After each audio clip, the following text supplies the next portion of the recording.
A father who does not understand what is really irritating him, that's a dangerous man. That is not a safe space. Your family will be walking on eggshells because they will sense your frustration is high. They don't know what's going to set you off. Welcome back, listeners. Welcome back, podcast land. Welcome back to the Recovered Dad podcast. Hello, hello. I'm your host, Yaden Smith, with my co-host, Matthew Sinkovitz. Yo. Recording live in front of a non-existent studio audience. Yes. If you hear any applause, it's just because we have those buttons you push on those fancy we don't have those things. Thank you, Gerald. We're just two guys with microphones and webcams. But y'all, wanted to talk today about a situation that happened at the end of last year, kind of before Christmas time, and it spilled over into after Christmas time. If you've been listening to the podcast for any length of time, you know our main focus is on recovery from porn. But one of the tools, actually not one of, all of the tools that we use that I've learned in the Liberation Bootcamp, that I've learned in being in community with men here, these tools make it so that I can show up better as a father to my children. They make it so I can show up better as a husband for my wife, show up better in business. Just at every level, being in recovery has given me the skills to level up my relationships all across the board. Right. All right. Story time. Now, Matt, you know this is true. You know I have a certain level of kind of what I like to say, techno-foo, right? Yeah. Techno-wizardry. Yes. Right? When you need something done, you shoot me a text, hey, can you blah, blah, blah. My partner in real estate, right? He's like, hey, can you turn this into a PDF? Blah, like, I'm the techno guy. Yep. So it will probably come as no surprise to you that I have Wi-Fi smart bulbs in the living room in my house. They're connected to the Wi-Fi. They can change colors. I can control them with my phone. I even have them connected to the Google, so I can be like, I'm not going to say it now. Otherwise, it'll be like, you know the phrase to activate the Google system. I'm like, turn the lights blue, bling, turn the lights off, bling, right? All that kind of techno wizardry, futuristic stuff that was back, shown on 1980s movies with the futuristic house. So we have 5 lights in the living room. And before Christmas, I remember we were getting ready to go somewhere when my wife kind of throws this chaos grenade at me to see what I do. You know the situation where it's like, hey, by the way, you know how the lights are? It really frustrates me the way the lights are programmed. The color of the light in the morning, I don't like the daylight color. It's too harsh. It's like a white light. Daylight light, and she likes the warm, softer, kind of orangey warm light, kind of old school incandescent bulbs instead of, the medical grade fluorescent white. I'm with her. Right. And I understand. I respect it. However, in the moment, I was like, babe, what am I supposed to do about this now? We're leaving in 5 minutes. She's like, well, I remember a year ago, I also brought this up and you had the exact same reaction you're having now. And nothing happened over the course of a year. So I'm bringing it up again. I'm like, you know what? She's right. So in that moment, I was able to collect my emotions, collect my thoughts. Like, you know what? My wife is right. She's been living with this frustration for a while. It makes sense that she'd bring it up as soon as it pops in her head. Because I didn't do anything about it last time. She doesn't want to forget. So this time I put a note in my system for getting stuff done. I call it my GSD system. Get shit done. I'm like, okay. Then a couple days after Christmas, I'd like, you know what? Now's as good a time as any. Now here's the thing though. With these Wi-Fi bulbs, when I pulled up the app that they were connected to, app was out of date. It was an old version of the app. I had to download a new app, and I'm looking at it like, oh my God, this is going to be a nightmare, because I would have to disconnect every bulb from the power, go through the process to get it synced up to the Wi-Fi all over again. And in the living room, the light bulbs are higher than I can reach on a step stool. So I had to get my folding ladder out of the garage, get it in the house. I'm unscrewing all these light bulbs, flipping the switch a bunch of times to get them in pairing mode, and then, connecting them to the 2.4 gigahertz network instead of the 5 gigahertz network. It's like all these different things had to be in place, connecting to the Wi-Fi on the bulb to get it to connect to the Wi-Fi in the house. My phone is trying to connect back to the 5 gig. Y'all listeners out there, if this techno wizardry is just going right over your head, here's the bottom line. 5 light bulbs. I was at it for well over an hour trying to get these things resynced. This last bulb was not syncing for some reason, and I'm right next to the router in the living room. So I've been spending over an hour on this project. And if you're like me, I don't like projects because invariably I just can't think through all the steps ahead of time. It's like physically impossible, mentally impossible. If I sit down and I'm planning a project, I'm like, well, I wonder how many trips to Home Depot I'm going to make in one day on this project because I forgot something and didn't think about it until, now I need this. And then, an hour later after I go to Home Depot, I'm like, oh, crap, now I need that. Not even kidding. I have made like 4 or 5 trips to Home Depot in the same day working on projects. And for me, that is frustrating. I do not enjoy it. That's my level of frustration getting here with this light bulb. I had all the stuff I needed, but it just wasn't working, trying. So that is the situation. This level of frustration is like, I can still breathe through my nose, but just if I take a real deep breath, the water's just going to go right up my nose, right? It's like that level of depth in my emotions. And I'm in the living room, and suddenly I notice that the dog's water dish is empty. We have 3 dogs. Now, the dog's water dish chore is assigned to our youngest child, daughter, 10 years old. And if you have a 10-year-old, you already know where I'm going with this. 10-year-olds are not the most consistent with getting their chores done.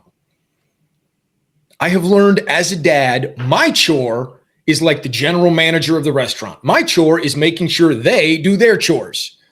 And guess what? I hate doing my chore as much as they hate doing their chores. And I've just come to peace with that. Nobody likes doing chores. If you say you love doing chores, that's not a chore. That's something you enjoy doing. The definition of chore is you don't enjoy it. If you like taking out the trash, that's not a chore. That's fun, right? So anyways, here I am. Notice the dog's dish is empty. And I call up to my daughter. I'm like, hey, babe, can you come down and refill the dog's water? And this time, no pushback, no argument. Like, yeah, Dad, no problem. Come down. She gets the little watering pitcher like used to water flowers and stuff. That's what we use. So she can fill it up at the kitchen sink, bring it over. And then she filled up the dog's water dish the same way she does every single time. She is tall for her age. She's 10 years old. She's like 5'2", 5'3". She's not short. She holds it at her waist level and just pours it from like 2.5 feet in the air into this metal dish that is empty. You can imagine the sound. It's like, like imagine water hitting something metal. The sound of rain on a tin roof. That's what it sounds like. I'm 2 feet away from it. And I also see, little droplets splash out because it's so high. It's hitting the thing. It sounds like someone's peeing right next to me into a toilet, right? That sound. And my frustration level is already right here. And suddenly, my frustration level went right over my head. My emotions flared up. And I barked. I'm like, Eleanor, hey, can you please lower the watering can when you fill up the dog's water dish, please? Now, normally, it always frustrates me the way she does it. Let me say that very clearly, right? But it's only like this much frustration. She'll be filling up and I've learned it's like, hey, she's doing her chore. I'm not going to micromanage her, make her do it the way I want, because guess what? Nobody likes that. When I'm loading the dishwasher and my wife walks into the kitchen, she's like, if you want to do it your way, be my guest. Let me load the dishwasher. Okay. Nobody likes to be micromanaged on chores that they already don't enjoy doing. So here I am micromanaging my daughter because my frustration level just went past 100%. And of course, she asked the question, like, this is normally fine, Dad. Like, what's wrong? Like, can I just do it this way? And I had zero bandwidth. I grabbed the watering can from her, walked outside on the porch, tossed it out the door. I grabbed the dog's water dish, walked outside, dumped the water out, tossed it on the clang. I was so upset. So upset. Like, fine, don't even do it right. Give me that. I was so upset. Now, through the grace of God, my daughter kept her cool. I don't know how, but she out emotionally intelligenced me in that time. She even sent me a text message like, hey, I think you kind of overreacted. I'm not mad, but like it seemed unreasonable, your reaction. And then she also followed it up with, hey, if you want to do my chore the way you want to do it, that's okay with me. Right? Gotcha. And then about an hour later, a short amount of time later, it wasn't like all day, but it wasn't right away either. I don't remember exactly the timeline, but I was sitting there like, I did overreact. And I did lose it. But then I thought, why? And I realized what was really going on. I wasn't frustrated I was frustrated with my daughter. But under normal circumstances, it just bounces off. It's like, okay, take a breath, Yaden. She's getting her chores done. It's not exactly the way you would do it, but it's getting done. It's not hurting anything. The couple drops of water, they evaporate. It's just the noise is irritating, and it's going to be done in 30 seconds when she finishes filling up the water dish. I realized my frustration was with the project I was working on. It was these damn lights. This last light bulb that I couldn't get connected to the Wi-Fi because my phone was trying to connect to the wrong network, and it had to reset. And I was already so frustrated and so upset with getting this project done. And I was partly upset with myself because, man, I failed my wife. She asked me to do this a year ago, and I didn't get it done. And now she's reminding me, and I'm frustrated with myself for that. Frustrated because the project's not as easy as I want it to be. All these levels of frustration. And then my innocent 10-year-old daughter walks into the picture, accidentally bumps an emotional spot.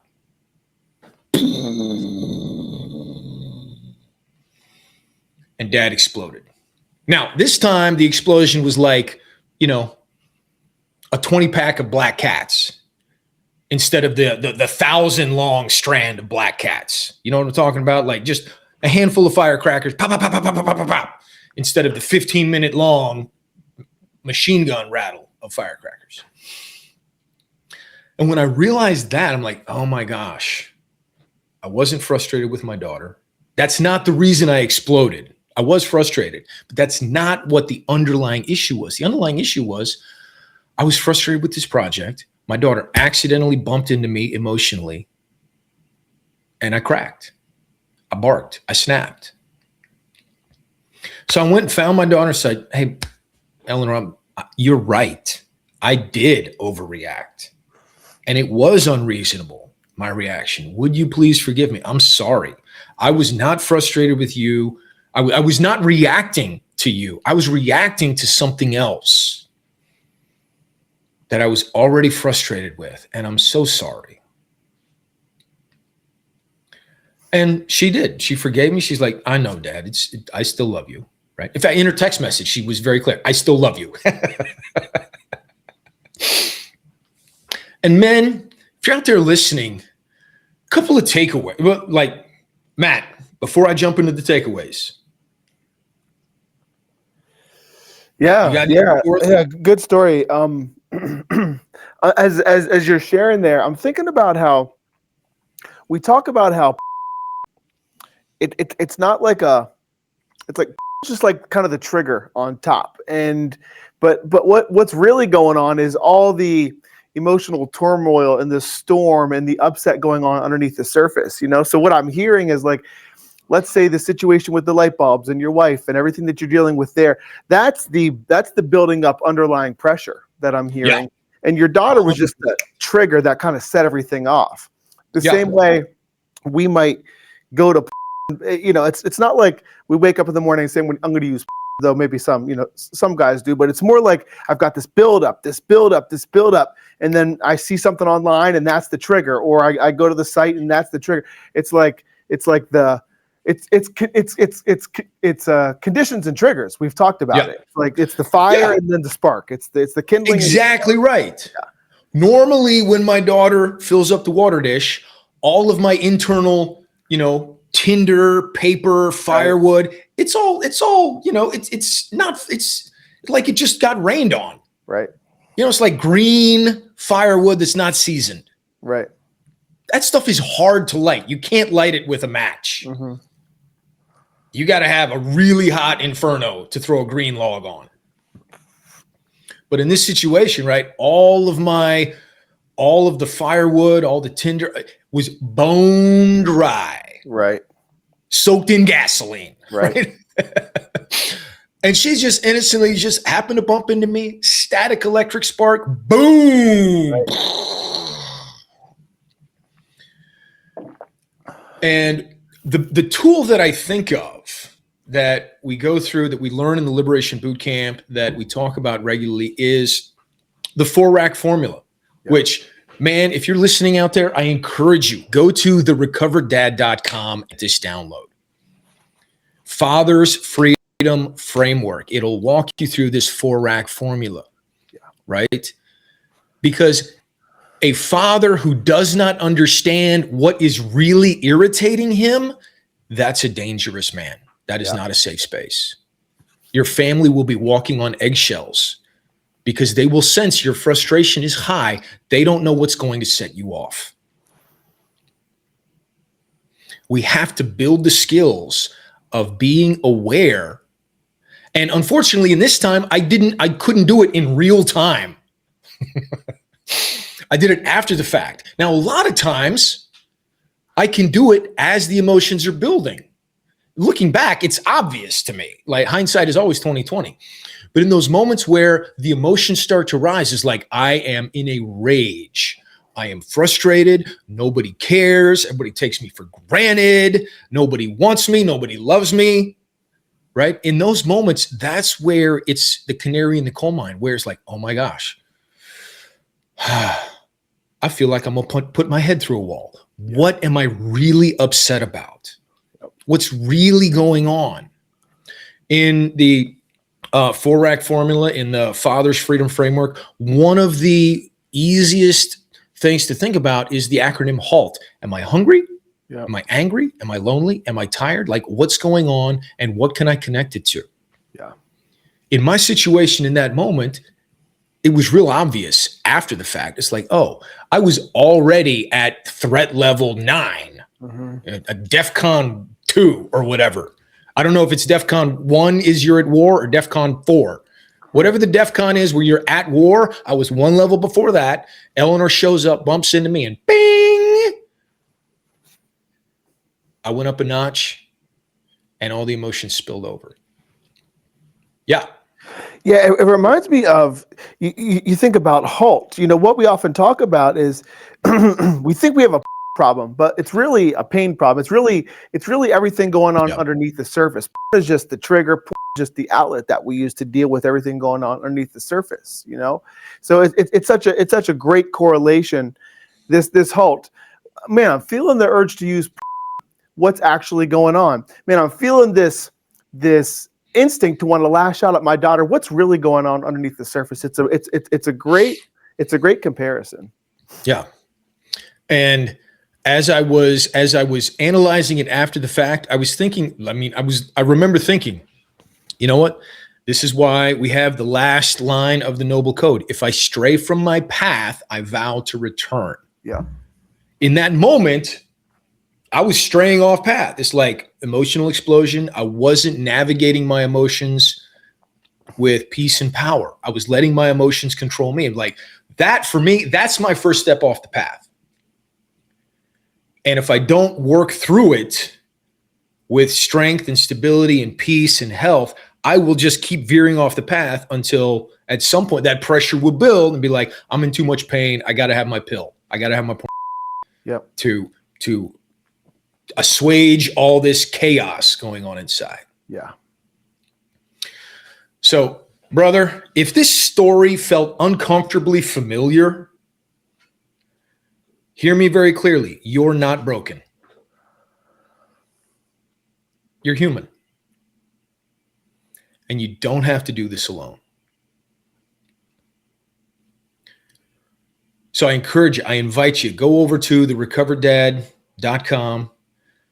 Check out our freedom, the Father's Freedom Framework. Yes. It has this 4-rack formula, 4 R's AC, RRRRAC, 4-rack formula is what we call it. Yep. It's a tool you can use not just for recovery from, but continuing to grow as a better father, a better husband, a better leader who is aware of what's really going on inside so you can avoid the collateral damage from the emotional explosions. Emotional intelligence is the name of the game here. That's a lot of what we're doing as a community. Yeah. Yep. On that note, brothers, thanks for tuning in. Great story, Yaden. Thank you, brother. You know, like with 4 kids, there's always opportunity to practice emotional intelligence and emotional awareness and what's really going on inside. Yes, sir. Beautiful. All right, man. Thank Thanks for tuning in. Thanks for listening. Yes. Until next time, Power. peace, power. Noble men. Thanks, guys.